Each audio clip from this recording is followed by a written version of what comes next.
மைலில் welcome 2026 golden sale December 24ஆம் தேதி வரை நீங்கள் வாங்கும் ஒவ்வொரு 4 கிராம் தங்கத்திற்கும் 2026 ரூபாய் தள்ளுபடி. Welcome to IPS Finance. நிஃப்டியை பொறுத்த வரைக்கும் 206 புள்ளிகள் அதிகமாகி 26,172 முடிஞ்சிருக்கு. சென்செக்ஸை பொறுத்த வரைக்கும் 638 புள்ளிகள் அதிகமாகி 85,567 முடிஞ்சிருக்கு. வாங்க நம்ம பொருளாதார விமர்சகர் நாகப்பன் சார் கிட்ட பேசுவோம். சார் வணக்கம். வணக்கம் சிபி. எஸ் சார், வெள்ளிக்கிழமை முடிவுலயே நீங்க சொன்னீங்க இன்னைக்கு மார்க்கெட் ஏற வாய்ப்பு இருக்கு அப்படின்ட்டு. அதே மாதிரி நல்லாவே ஏறி முடிஞ்சிருக்கு. ஆமா, நிஃப்டியை பொறுத்த வரைக்கும் ஒரு 206 புள்ளிகள். அட்வான்ஸ் டிக்ளைனும் பெரிய டிஃபரன்ஸ் தெரியுது. அட்வான்ஸ் வந்து 2255, டிக்ளைன் வந்து 924 தான். Appar circuit lower circuit, Appar circuit 99, lower circuit 56. Correct. Week high low பா இன்னைக்குதான் சார் ஹை பாக்குறப்ப கொஞ்சம் அதிகமா ஒரு வழியா ஹை 89, லோ 66. நல்ல மார்க்கெட் ஏறி இருக்கு சார். ஒப்பிடுறப்ப இது எப்படி சார் ஒரு புல்லிஷ் ட்ரெண்ட் நம்ம எடுத்துக்கலாமா? இல்ல, பட் ஸ்டில் அந்த ஏர்லியர் முன்பு தொட்ட அந்த ஹையை வந்து இன்னும் தாண்டல. அதனால அந்த 25,200 தாண்டி டெசிசிவா அது போகணும்னு வச்சுக்கோங்களேன். 25,200, 215 அந்த லெவல தாண்டி போனாதான் நம்ம அந்த ஒரு டெசிசிவ்னஸோட வந்து ஒரு நியூ ரேஞ்ச், நியூ ஏரியாவை நோக்கி போகுதுன்னு சொல்லலாம். அது வரைக்கும் சார் அதான் கரெக்ட். பட் அந்த 18 பாயிண்ட் இன்னைக்கு போயிருக்கலாம்ல, போலியே. அப்ப there seems to be a psychological resistance still at that level. அந்த பீக் போறப்ப செல்லிங் வருது. அது அப்படிதான் நம்ம எடுத்துக்க வேண்டியதா இருக்கு. ஓரளவு இன்னைக்கு வந்து காலையில வந்து 9:30 மணி துவங்கி வந்து இறங்கவே இல்லை, மார்க்கெட் ஸ்டெடியா இருந்தது.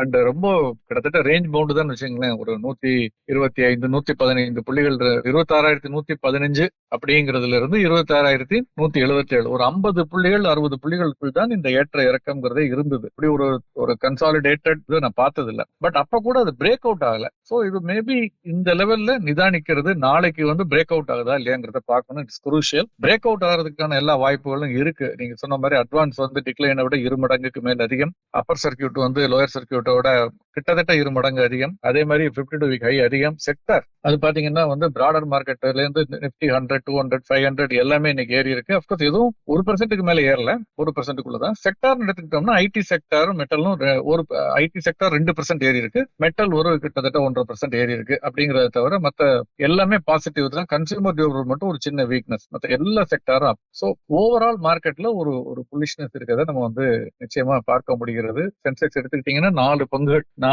பங்குகள் ஒரு சின்ன இறக்கம். கோட்டக் வங்கி, எஸ்பிஐ வங்கி, எல்என்டி, பஜாஜ் பைனான்ஸ் தவிர எல்லாமே வந்து இன்னைக்கு ஏற்றத்துலதான். குறிப்பா தகவல் தொழில்நுட்பத்துறை பங்குகள்னு எடுத்துக்கிட்டீங்கன்னா Infosys 3%, tech Mahindra 2%, HCL tech 1.5% மேல ஏறி இருக்கு, டிசிஎஸ் 1.25% மேல ஏறி இருக்கு அப்படிங்கறத பாக்குறோம். சோ ஐ திங்க் சர்டன்லி வந்து அந்த ஒரு 25,800 நோக்கி போனதனுடைய பவுன்ஸ் பேக்ங்கிறது இப்ப இன்னைக்கு கம்ப்ளீட் ஆயிருக்கு.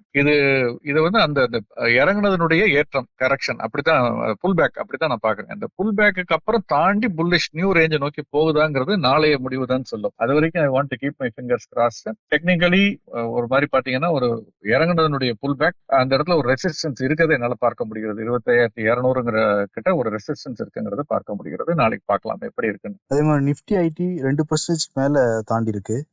காரணம் இருக்குங்களா சார், இல்ல இறங்குனதுக்கு இப்ப ஏறி இருக்குன்னு எடுத்துக்கலாமா? குறிப்பிட்டு சொல்ல முடியாத காரணங்கள்னு எனக்கு தெரிஞ்ச எதுவும் இல்லை. ஏன்னா டாலர் வந்து ஏறி இருந்தது போன வாரம்னு பார்த்தோம், அது ஒரு காரணம்னு எடுத்துக்கலாம். பட் ஆனால் அது கூட 90க்கு கீழே வந்துருச்சு, 91ல இருந்து. சரி, ஓவராலா வந்து ரொம்ப பேட்லி பீட்டன் டவுன் செக்டார் எதுன்னு பாத்தீங்கன்னா இந்த 6 மாச ரேலியில பார்ட்டிசிபேட் பண்ணாதது எது, பெரிய அளவுல ஏறாதது எது அப்படின்னு பாத்தீங்கன்னா வந்து இன்னும் சென்ற ஆண்டு செப்டம்பர் மாதம், அக்டோபர் மாதம் இருந்த ஒரு உச்சத்தை தொடாமல் இருக்கக்கூடிய துறைன்னு பார்த்தா அதுல ஒன்று வந்து ஐடி செக்டார். அதனால இந்த புல் பேக்ங்கிறது நேச்சுரலி வந்து கொஞ்சம் ப்ரொலாங்கா இருக்கிறதுக்கான வாய்ப்புகள் இருக்குன்னு நான் நினைக்கிறேன். அதுதான் இன்னைக்கு பாத்தீங்கன்னா badly beaten down stock. Wipro ஏறாம இருந்தது, இன்னைக்கு 3% ஏறி இருக்கு. பர்சிஸ்டன்ட், இன்ஃபோசிஸ், அதே மாதிரி டெக் மஹிந்திரா, ஹெச்சிஎல் டெக், டிசிஎஸ் எல்லாமே வந்து இன்னைக்கு ஏறி இருக்கு.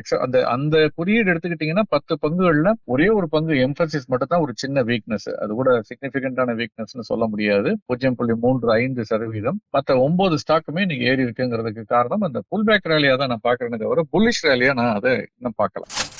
ஜப்பான் நிறுவனம் மிட்சுபிஷி ஸ்ரீராம் பினான்ஸ்ல வந்து முதலீடு பண்ணிருக்கிறதா செய்தி பார்த்தேன் சார். ஆமா, அங்கிருந்து ஏன் சார் இந்த நிறுவனத்துக்கு வந்து அவங்க முதலீடு பண்ணணும், அதுக்கான காரணம் என்ன? இப்ப இன்னைக்கு அதோடைய பங்கு விலையில ஏதாவது மாற்றம் இருந்ததா? நிச்சயமா ஒரு ட்ரெண்ட் தெரிகிறது. ஜப்பான் பேங்க் ஆஃப் ஜப்பான் வெள்ளிக்கிழமை அன்னைக்கு 30 ஆண்டுகளில் இல்லாத அளவுக்கு அவர்களுடைய வட்டி விகிதத்தை உயர்த்தி இருக்கிறார்கள். 0.25% உயர்த்தி 0.75% அனௌன்ஸ் பண்ணிருக்காங்கன்னு பார்த்தோம். அதனால வந்து வெளிநாடுகளுக்கு ஜப்பான்ல இருந்து வரக்கூடிய பணம் குறைவதற்கு வாய்ப்பு இருக்குன்னு நம்ம பேசிக் கொண்டிருக்கக்கூடிய ஒரு சூழல்ல இந்த மாதிரி அடுத்தடுத்து 2 நிகழ்வுகளை சொல்லலாம். ஒன்று எஸ் வங்கி, எஸ் பேங்க்ல வந்து ஒரு ஜப்பானிய எஸ்எம்பிசி அந்த நிறுவனம் வந்து முதலீடு செய்ததை நம்ம பார்த்தோம். ஏற்கனவே 20% ஸ்டேக் எடுத்ததை நம்ம பார்த்தோம். அதே மாதிரி இப்ப பாத்தீங்கன்னா வந்து ஸ்ரீராம் பைனான்ஸ் இந்த நிறுவனத்துல சென்ற வார கடைசியில் இந்த செய்தி வெளியானது. ஸ்ரீராம் பைனான்ஸ்ல வந்து 20% ஸ்டேக்கை வந்து இந்த ஜப்பானிய என்பிஎஃப்சி நிறுவனம், வங்கி சாரா நிதி நிறுவனம் மிட்சுபிஷி யூஎஃப்ஜே பைனான்சியல் குரூப் அப்படிங்கிறது எம்யூஎஃப்ஜேன்னு சொல்லுவாங்க. இந்த எம்யூஎஃப்ஜேங்கிற அந்த குரூப் வந்து 20% ஸ்டேக்கை வாங்கியிருக்காங்க.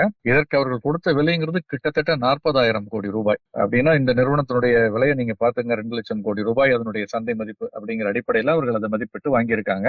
இது எஸ் வங்கியினுடைய அந்த முதலீடு, அதற்கு பிறகு இதில் செய்திருக்கக்கூடிய முதலீடுன்னு பார்க்கும்பொழுது ஜப்பானிய முதலீடு தொடர்ந்து வந்து கொண்டிருக்கும் என்பதற்கான அறிகுறிகள் தான் தென்படுகிறது. இந்தியாவை பொறுத்த வரைக்கும் குறைந்தபட்சம். மற்ற நாடுகள்ல அது எடுக்கலாம் இல்லை, எப்படி இருக்குன்னு தெரியல, வட்டி வீதம் ஜப்பான்ல அதிகரித்து இருப்பதை பொறுத்து. பட் இந்தியாவை பொறுத்த வரைக்கும் வருவதற்கான வாய்ப்புகள் அதிகமா இருப்பதா தான் தெரிகிறது. சோ ஒன்று, வங்கித்துறை பங்குகள், நிதித்துறை பங்குகள்ல பெரிய அளவில் இவர்கள் ஆர்வம் காட்டுகிறார்கள் என்பது இங்கு இருக்கக்கூடிய அந்த வாய்ப்பை காட்டுகிறது. இங்கு வந்து கடன் கொடுப்பதற்கான அது மாதிரி பாரோ பண்றது, குவாலிட்டி பாரோயர்ஸ், அவர்கள் வந்து முறையாக பணத்தை திருப்பி கட்டுவார்கள். இப்படி ஒரு ட்ராக் ரெக்கார்டு இங்க இருக்கிறதுனால, மிகப்பெரிய சந்தையாகவும் இது இருக்கிறதுனால, டிஃபால்ட் ரேட் ஜெனரலா வந்து சர்வதேச அளவுல பார்க்கும் பொழுது அமெரிக்கா மாதிரி நாடுகளோடு ஒப்பிட்டு பார்த்தால் கூட ஓவராலா ஒரு மேக்ரோ லெவல்ல பாத்தீங்கன்னா வந்து ரொம்ப குறைவாக இருக்கு. அப்படிங்கிறதுனால வந்து இந்த இது அதிகமா இருக்கிறதுக்கான வாய்ப்புகள் இருக்கு. இந்தியாவுடைய வளர்ச்சி எடுத்து வரக்கூடிய ஆண்டுகள்ல அதிகமா இருக்குங்கிற எதிர்பார்ப்பின் காரணமாகவும் இருக்கலாம். இதுல ஒரு சுவாரஸ்யமான அல்லது முக்கியமான ஒரு விஷயம் என்னன்னா, கோட்டக் மஹிந்திரா அந்த வங்கியினுடைய ஃபவுண்டர் நிறுவனர் உதய கோட்டக் ட்விட்டர்ல எக்ஸ் வலைதளத்துல இதுல வந்து ஒரு கேள்வி கேட்டிருந்தாரு. ரொம்ப சந்தோஷம், மகிழ்ச்சி அளிக்கக்கூடிய விஷயம் இது. ஸ்ரீராம் பைனான்ஸ்ல வந்து மிட்சுபிஷி யூஎஃப்ஜே இன்வெஸ்ட் பண்ணிருக்காரு, நல்ல விஷயம். அட் த சேம் டைம் அவர்கள் வங்கி ஆரம்பிக்க போறாங்களா, பேங்கிங் கம்பெனி ஆரம்பிக்க போறாங்களா, பேங்கிங் லைசன்ஸ் பேங்கா மாறுவாங்களா அப்படிங்கறத வந்து ஒரு கேட்டிருந்தாரு. Will Shriram continue as a NBFC which has a huge potential without regulatory constraints of a banking company or apply to become a bank in due course கேட்டிருந்தாரு. அவரே கோட்டக் வங்கியினுடைய நிறுவனர், அதுல நிறைய ரெகுலேட்டரி கன்ஸ்ட்ரெயின்ஸ் இருக்கு அப்படின்னு ஒரு பக்கம் சொல்றாரு. இது கேட்டிருக்காரு, அதுக்கு கிளாரிபிகேஷன் கொடுத்திருக்காங்க அவங்க. அந்த மாதிரியான எண்ணம் இப்போதைக்கு எங்களுக்கு இல்லை அப்படின்னு சொல்லியிருக்காங்க. போக போக நமக்கு தெரியும். பட் ஒட்டுமொத்தமாக இந்த வலுவான நிதி நிறுவனங்கள், இந்தியாவில் இருக்கக்கூடிய நிதி நிறுவனங்கள், வங்கி சாரா நிதி நிறுவனங்களுடைய மதிப்பீட்டை இது உயர்த்துவதற்கான வாய்ப்புகள் அதிகம். அது ஆல்ரெடி டிஸ்கவுண்ட் ஆயிருக்க வாய்ப்பு இருக்கு. அதனால நாளைக்கு போய் வாங்கலாமான்னு கேட்காதீங்க. ஸ்ரீராம் பைனான்ஸ் இன்னைக்கு பாத்தீங்கன்னா ஆல்ரெடி 3.25% ஏறி இருக்கு. 33 ரூபாய் அதிகரிச்சு 935 ரூபாய் கிட்ட இன்னைக்கு முடிவடைஞ்சிருக்கிறத பாக்குறோம். கோல்டு கரன்சி இன்றும் ஏற்றத்தில். ஆமா, நில்லாமல் ஏறிட்டு இருக்குது தொடர்ந்து. இன்ஃபேக்ட் கரன்சில பெரிய சேஞ்ச் எதுவும் இல்லை இன்னைக்கு. கரன்சி அமெரிக்க டாலர் எடுத்துக்கிட்டீங்கன்னா வந்து ஒரு 4 அல்லது 5 பைசா அதிகரிச்சு 89 ரூபாய் 77 பைசா கிட்ட வணிகம் நடந்தது தேசிய பங்குச்சந்தையினுடைய முன்பேற வணிகத்துல, நடப்பு மாத ஒப்பந்தம். அதே மாதிரி பிரிட்டிஷ் பவுண்ட் ஒரு 42 பைசா அதிகரித்து 120.52, யூரோ ஒரு 18 பைசா அதிகரித்தது, ஜாப்பனீஸ் யென் மட்டும் 25 பைசா இறக்கத்துல இருந்ததுங்கிறத பாக்குறோம். அது பெரிய டிஃபரன்ஸ் சிக்னிபிகண்டா இருந்ததா சொல்ல முடியாது. பட் ஓவராலா ரூபாய் வலுவடைந்து இருப்பதா பாக்குறேன். இந்த கட்டத்துல வந்து இங்க வந்து தங்கத்தினுடைய விலை அதிகரிச்சிருக்கு. டாலர் பெரிய அளவுக்குள்ள ஏறல. ஓகே, ஆனால் டாலர் இண்டெக்ஸ் கூட பாத்தீங்கன்னா வந்து ஒன்னும் பெரிய மாற்றங்கள் ஏதும் இல்லை. டாலரோட இண்டெக்ஸ் பாத்தீங்கன்னா அதே 98.50 தான் இருக்கு. சோ இங்க பாத்தீங்கன்னா எம்சிஎக்ஸ் சந்தையில தங்கம் இன்னைக்கு 1.5% ஏறி 1,36,000 தாண்டிடுச்சு. அதே மாதிரி வெள்ளி 2.5% மேல ஏறி 2,13,000 தாண்டி 2,14,000 நோக்கி போய்கிட்டு இருக்கு. மார்ச் மாதம் 5ஆம் தேதி முதல்வடையக்கூடிய முன்பேற வணிகம். கச்சா எண்ணெய் விலை கூட இன்னைக்கு 1.5% ஏறி இருக்கு, 5,170. காப்பர் மீண்டும் ஏறுமுகத்தில் 1,122. சர்வதேச சந்தையிலையும் பாத்தீங்கன்னா பெரும்பாலும் இந்த அதனுடைய ஏறி இருக்குதான் முக்கியமான காரணமா எடுத்துக்கலாம். ஏன்னா சர்வதேச சந்தையில வெள்ளி இன்னைக்கு 3% அதிகரிச்சு மீண்டும் ஒரு ஆல் டைம் ஹை, மீண்டும் ஒரு புதிய உச்சம் $69 தாண்டி இருக்கிறது. தங்கத்தினுடைய விலையும் 1% ஏறி இருக்கு, 4,400 தாண்டி இருக்கு. வெள்ளியினுடைய விலை 3% ஏறி $69 தாண்டி இருக்கு. கச்சாயினுடைய விலை $57 கிட்ட இருக்கு. அது 1% ஏறி இருந்தால் கூட ரேஞ்ச் பவுண்டு தான், அந்த இறங்கினதுக்கு ஏறி இருக்குன்னு தான் எடுத்துக்கலாம். பட் வெள்ளியினுடைய விலை சர்வதேச சந்தையை பொறுத்த வரைக்கும் சொல்லக்கூடிய பொதுவான காரணங்கள் வந்து பெடரல் ரிசர்வ் வந்து ஃபர்தரா ரேட் கட் பண்றதுக்கு வாய்ப்புகள் இருக்கு, பொலிட்டிக்கல் டென்ஷன்ஸ், நிறைய ஜியோ பொலிட்டிக்கல் டென்ஷன்ஸ் இருக்குன்னு சொன்னால் கூட, என்ன பொறுத்த வரைக்கும் இந்த சைனா வந்து வெள்ளி ஏற்றுமதி அதுக்கு தடை விதிக்கக்கூடிய அந்த அறிவிப்பு அல்லது அந்த வாய்ப்பு. ரெண்டாவது, இது நம்ம போன வாரம் பேசணும், சைனாவினுடைய அந்த தடை பத்தி போன வாரம் பேசணும். அது போக இன்னொரு விஷயம் என்னன்னா ஷார்ட் ஸ்குவீஸ்னு பத்தி, அதுவும் போன வாரம் பேசினதுதான். நிறைய பேர் வந்து ஒரு முறை இறங்கிட்டு மீண்டும் ஏறும் பொழுது ஷார்ட் போவாங்க, திரும்பவும் இறங்கும் அப்படின்னு. அந்த மாதிரி முன்பு வெள்ளி ஏறிட்டு நடுவில் இறங்குனுச்சு ஒரு 10-15 நாட்களுக்கு முன்பு. அதுல இருந்து இப்ப ஏறி இருக்க ஷார்ட் போயிருக்காங்க. அந்த ஷார்ட் ஸ்குவீஸ் இப்ப நடப்பதற்கான வாய்ப்புகள் அதிகமா இருக்கு. இதனால $70 தாண்டினாலும் வியப்பதற்கு இல்லை அப்படின்னு சொல்றாங்க.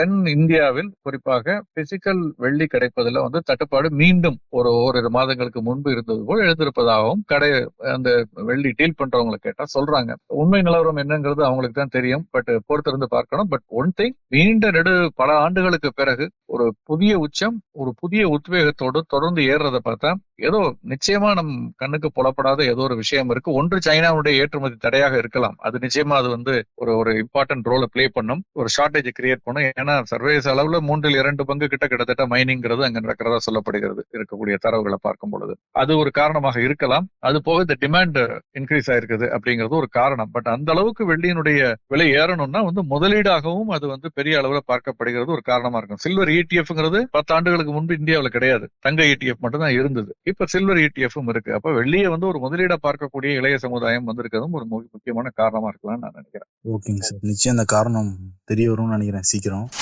இன்னொன்னு, நம்ம நேர்கள் சில பேர் அனுப்பிச்சு விட்டுருந்தாங்க சார்.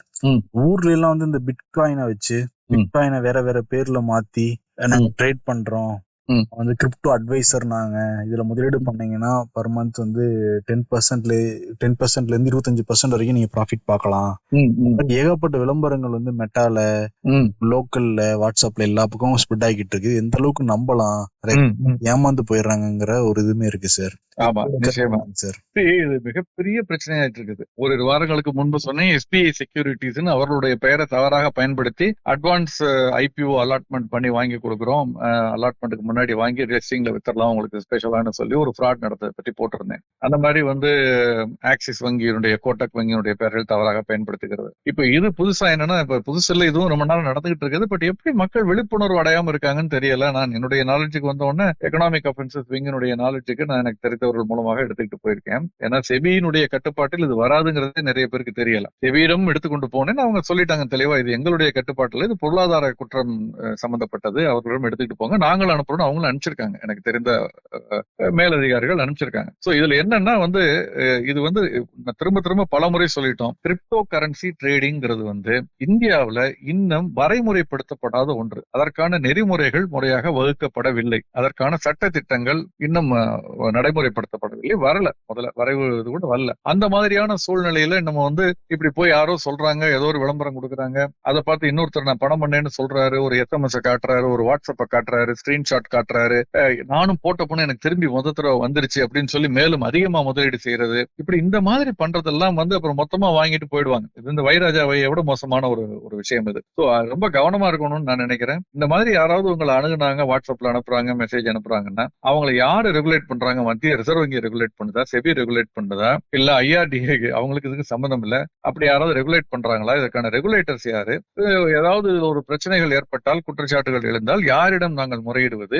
எந்த ஆக்டுக்கு கீழே, எந்த சட்டத்திட்டங்களுக்கு கீழே இது நெறிமுறைப்படுத்தப்பட்டிருக்கு?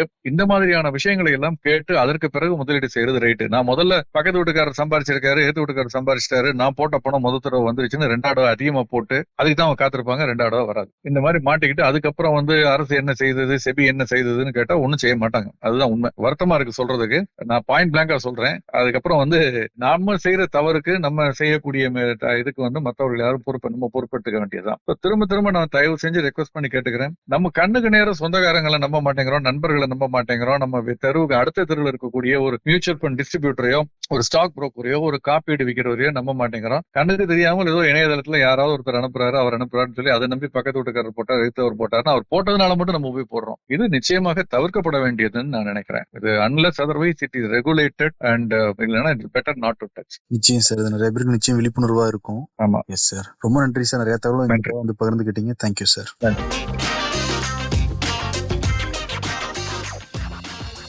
புத்தாண்டு கொண்டாட்டமாக தங்கமயில் வழங்கும் வெல்கம் 2026 கோல்டன் சேல். நீங்கள் வாங்கும் ஒவ்வொரு 4 கிராம் தங்கத்திற்கும் 2026 ரூபாய் தள்ளுபடி. இச்சலுகை டிசம்பர் 24 வரை மட்டுமே. தங்கம் வாங்க, தங்கமயிலுக்கு வாங்க.